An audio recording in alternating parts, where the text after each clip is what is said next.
And since I somehow ended up giving you this, I have a short story collection that came out from Ohio State University Press called Little America. So you can go buy that instead of looking at my blog if you want. All right, so I'm just going to read, I'm just going to be short because I know we got a lot of people here. I'm not going to read the whole story. I'm just going to read a little bit from a story called Starry Night. And this story is set about 30 years ago when I arrived here from the West and arrived in New York and really did not know a single person at all. And I was just sitting here a few minutes ago looking around thinking I would have killed to have been included in something like this at that time because I really didn't know anybody, so I guess I arrived because here I am. So just a little bit of this story is set 30 years ago, somebody new in town. It's called Story Night. I find a number on a big black door. It's a horror movie type of door, the kind that the girl pushes open and walks through, even though everybody in the audience is saying, "Don't go in there." It's the early 80s, and New York is still scary, especially these dark, empty streets below Houston. But what I figure, they're scary, and then they're scary. So I push the door open and walk through. I go past the dark, shiny bar where there's a cute little guy in a bow tie, and where lime-colored lights shoot up behind the bottles. Then into a darkish room. Overhead there are hundreds of tiny hanging lights. They're supposed to look, I guess, like stars in a black night sky. Pretty empty. No Ginger or Christopher yet. Well, I certainly don't mind drinking alone under the stars. I sit down at one of the little tables and order a Jameson. It's all very cool. In fact, this place is so cool it doesn't even have a name. Walking by on Green Street, you'd never guess there was a bar here, if you didn't already know. This is the kind of in-crowd stuff Ginger loves. She gets it all out of New York Magazine. But I guess she isn't the only one reading because the little tables are starting to fill up. And they're so close together you've got to hear everybody's conversation. So on my right are two girls drinking vodka and orange juice. One of the girls has a big secret she can't tell her friend. On my left are two girls drinking Manhattans. One of these girls has something she just has to tell. I like New York and I'm not sorry I came, but I've noticed it's nearly impossible to drink in peace. The girl on my right, who has something she can't divulge, does, at least, tell how she's gone on a business trip and met somebody famous, really famous, and now they are lovers.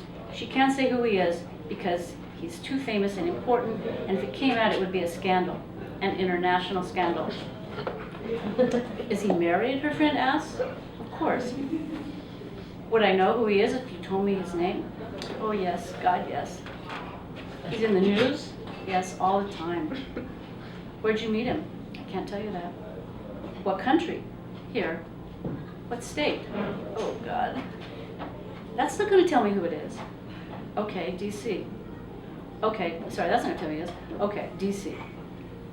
Is he in politics? Yes. Oh my God, I don't know if I can handle this. He's big, very big. He wants me to set me up an apartment for when he's in New York. He doesn't like hotels. People recognize him. Of course, he can't come to my place with two roommates. You think I should let him get an apartment for me? He's really big?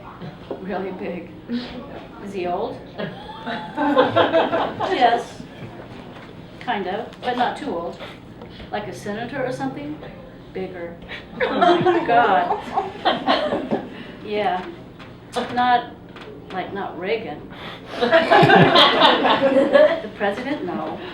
Well, now the girl with the lover starts to cry into one of the midnight blue star-sprinkled cocktail napkins. Okay, I admit I'm listening to find out who the famous guy is. I figure it's going to come out any minute. But I'm distracted by the girl on the left who is crying into her napkin. This is another thing I've noticed. You see a lot of people cry here.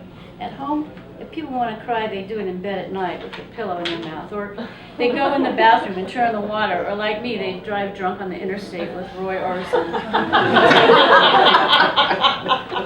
Alone is the point. But here, people just walk into any public place, sit down, pick up a napkin, and start to bawl. So the problem with this girl is that her ex-husband and his new wife are having twins.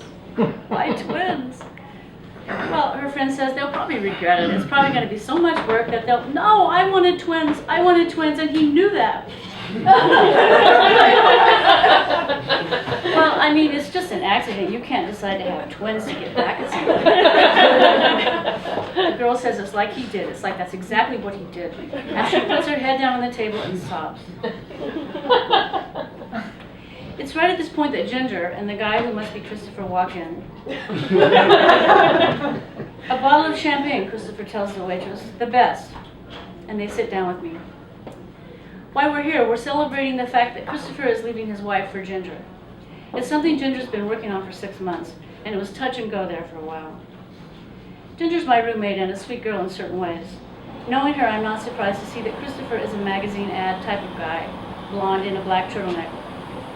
So I raise my eyebrows like, wow, way to go, Ginger. They sit clinging to each other with both hands. Christopher breaks free to pour the sweet champagne. Then they go back to the clinch. When he drinks, he lifts his hands in hers as if they are handcuffed together. It's suicide, of course, to drink champagne on top of whiskey, and I don't even like that stuff. But I'm here to toast them, so I toast away. We drink the champagne, and they talk about what destiny their love is.